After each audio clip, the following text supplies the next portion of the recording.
Caros irmãos e irmãs, o Senhor esteja convosco. Ele está no meio de nós. Proclamação do Evangelho de Jesus Cristo, narrado segundo Mateus. Glória a vós, Senhor. Naquele tempo disse Jesus aos seus discípulos: quando orardes, não useis muitas palavras como fazem os pagãos. Eles pensam que serão ouvidos por força das muitas palavras. Não sejais como eles, pois vosso Pai sabe do que precisais, muito antes que vós o peçais. Vós deveis rezar assim: Pai nosso que estás no céu, santificado seja o teu nome, venha o teu reino. Seja feita a tua vontade, assim na terra como nos céus. O pão nosso de cada dia dá-nos hoje, perdoa as nossas ofensas, assim como nós perdoamos a quem nos tem ofendido. E não nos deixes cair em tentação, mas livra-nos do mal. De fato, se vós perdoardes aos homens as faltas que eles cometeram, vosso Pai que está nos céus também vos perdoará. Mas se vós não perdoardes aos homens, vosso Pai também não perdoará as faltas que vós cometestes. São para nós, irmãos e irmãs, palavras de salvação. Glória a vós, Senhor. Podemos sentar um instante.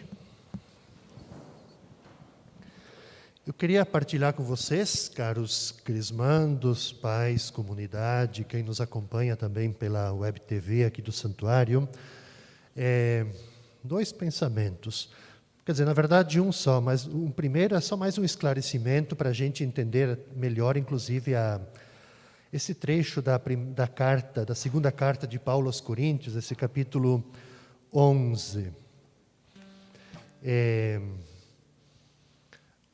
Existe um conflito que está bem expresso no capítulo anterior, capítulo 10, pode ser tema de casa, se vocês quiserem, a segunda carta de Paulo aos Coríntios, capítulo 10, e que agora aqui, nesse capítulo 11, Paulo ele desmascara aquilo que nós chamamos hoje de falsos profetas, falsos apóstolos. Ele chama aqui no livro dos superapóstolos. É esse conflito, né?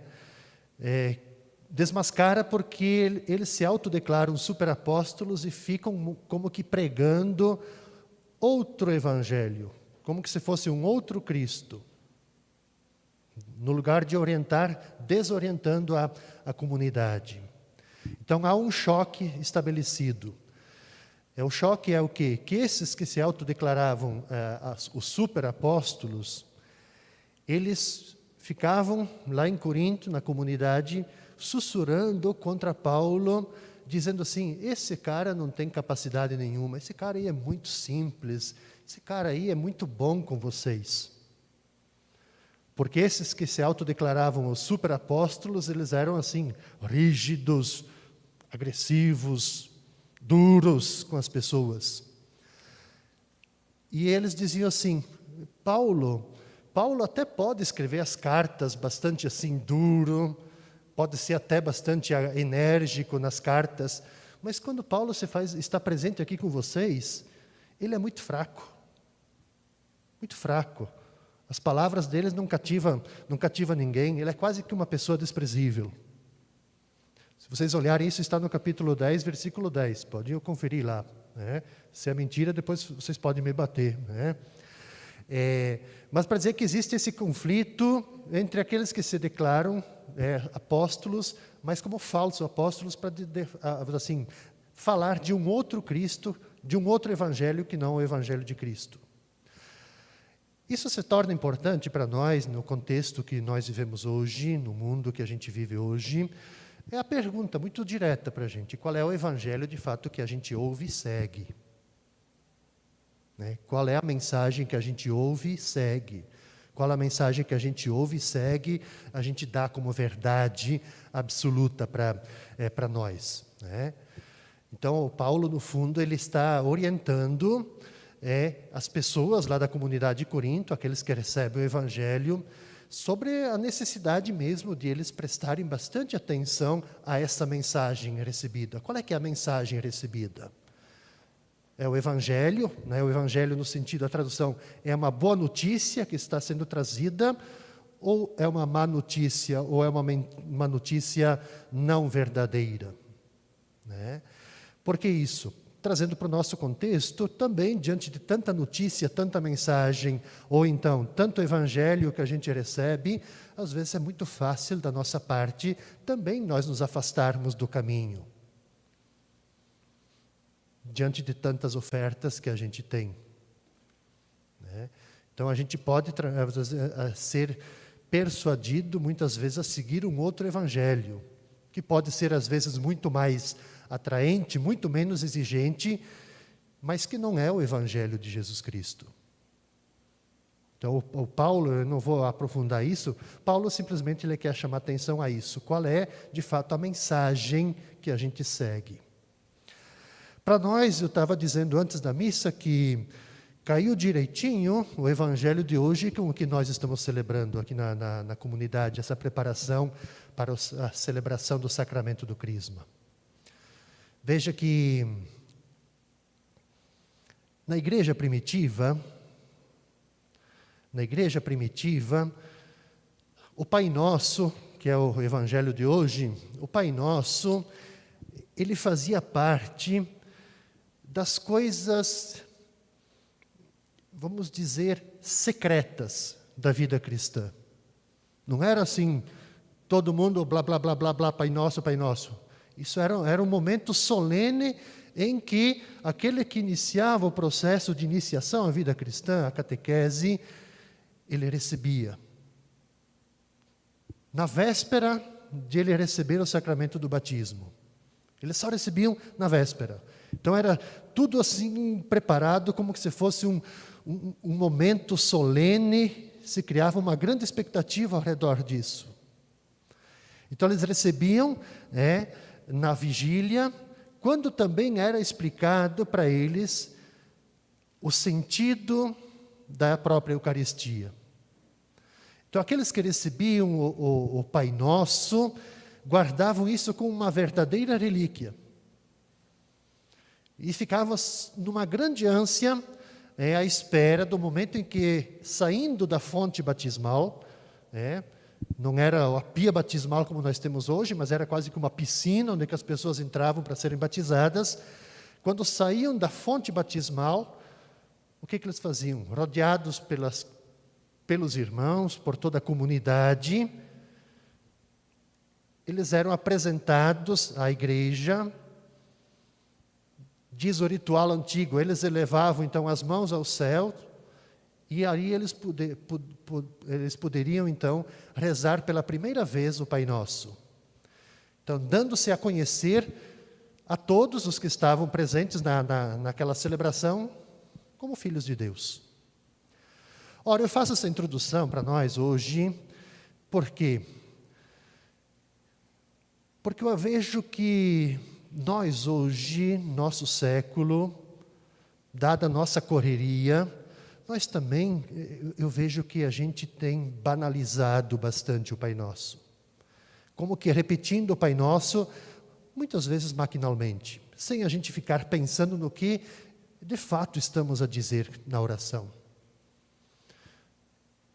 Talvez nós tenhamos, inclusive, deixado perder, aliás, aquele sentido mesmo do mistério que era envolvido na comunidade, que está presente exatamente, que se esconde nessas palavras profundas, nessas palavras que são saídas exatamente da boca de Deus e dirigidas aos ouvidos do próprio Deus.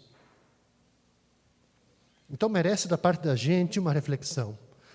Nessa perspectiva de a gente, cada um de nós individualmente, de recuperar o Pai Nosso, dessa rotina com que nós rezamos Ele. Eu sempre digo assim, parece às vezes como que uma camada de pó que sobre ele se foi depositando, não deixando mais o Pai Nosso brilhar dentro da gente. A gente acaba se dirigindo a Deus, chamando sim Deus de Pai, mas essa palavra ela já não provoca na vida da gente nenhuma emoção. Pai Nosso. Qual a emoção que a gente sente quando a gente fala isso? Então a gente precisa recuperar esse sentimento do mistério, né? dessa coisa secreta de Deus.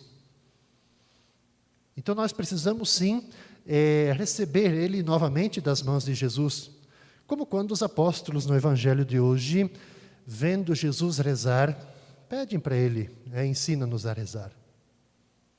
E Jesus então se dirige a eles sim, quando vocês rezam, vocês têm que dizer, Pai Nosso. Eu acredito que os discípulos, quando escutaram Jesus rezar o Pai Nosso, eles se espantaram. Pelo seguinte, porque não era costume rezar orações fora daquilo que estava previsto a ser rezado na sinagoga. Era aquilo. Era aquilo. Então os discípulos, a verem Jesus se dirigir a Deus dessa forma, eu acredito que tenha sido um momento assim, de espanto. Porque perceberam em Jesus, assim, que essa oração de Jesus, ela nasce exatamente do seu coração. Nasce do seu coração. É a oração do Filho ao Pai. Então o Pai Nosso sempre ela vai mostrar exatamente para nós, quando a gente reza com atenção, com cuidado, com profundidade, com concentração, essa relação profunda, essa relação íntima que se estabelece entre pai e filho. Entre filho e pai. Ora, quando os discípulos veem isso, eles se dão conta que de fato eles não sabiam rezar. E que eles precisavam aprender a rezar como Jesus. Então para nós, eu queria simplesmente dizer assim, que quando a gente reza de fato o Pai Nosso, a gente se une a Cristo que reza.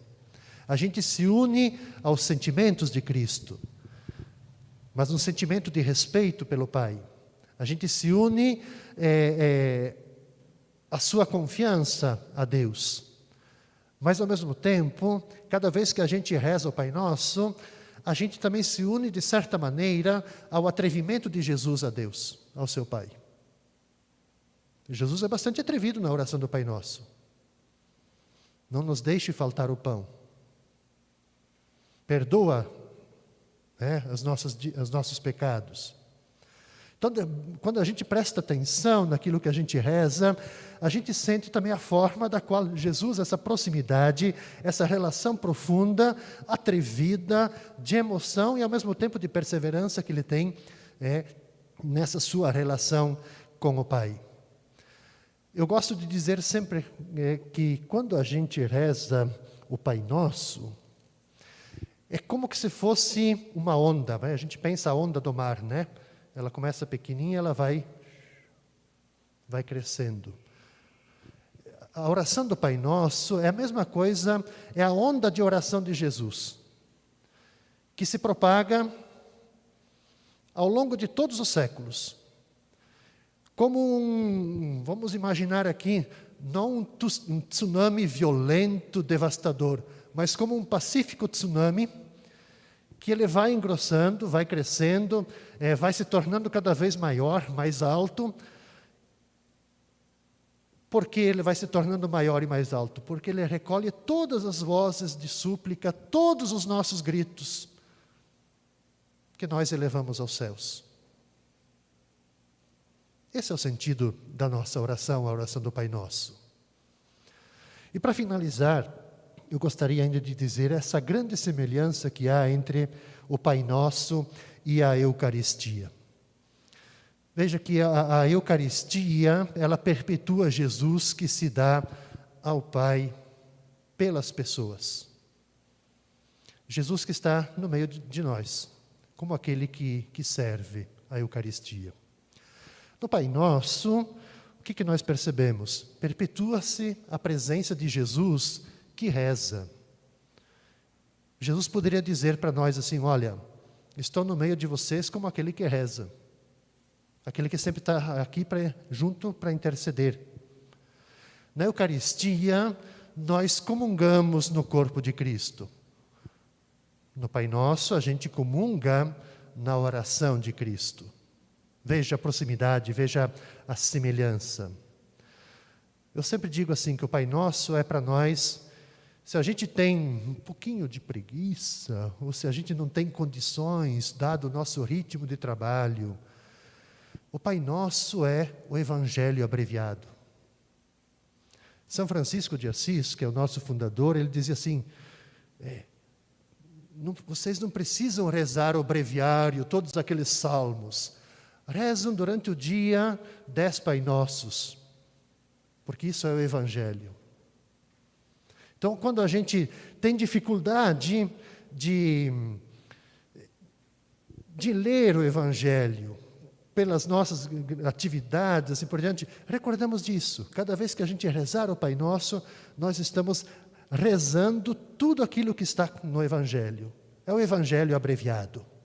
Né? Tudo que está no Evangelho está no Pai Nosso. São Cipriano, concluo, São Cipriano, que é um santo dos primeiros séculos, ele dizia assim, no Pai Nosso são poucas as palavras, mas é grande o poder espiritual dessas palavras.